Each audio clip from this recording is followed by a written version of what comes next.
Sa mga manggagawa at ordinaryong Pilipinong nakikinig, magandang umaga, maraming salamat. At sa mga kontraktor, mga politiko na sangkot sa mga maanumalya na proyektong ito, nawaho ay gumulong ang inyong mga ulo. Taon-taon at trilyong pisong halaga ng kapalpakan at katiwalian ang ating pinag-uusapan. In 2025 alone, a staggering 308.32 billion pesos has been allocated to water resources development and flood control programs. For context po, kung may Department of Flood Control, ito ang magiging ikatlong pinakamalaking cabinet level agency ng gobyerno. For the 2026 NEP, the flood control budget is 274.93 billion pesos.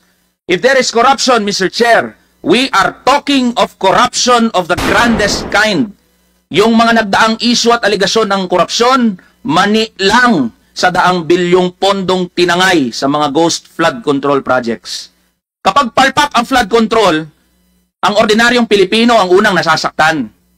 Kapag bumaha, hindi naman ang mga mayayamang engineer o mga politikong senador o congressman o mga kontraktor na nakatira sa kanilang mansyon o gumagamit ng dose-dose ng mamahaling SUVs ang naghihirap. Ang naghihirap po ay tayong mga manggagawa at ordinaryo. Tayo ang mas madaling nagkakasakit, mas madaling nasisira ang bahay.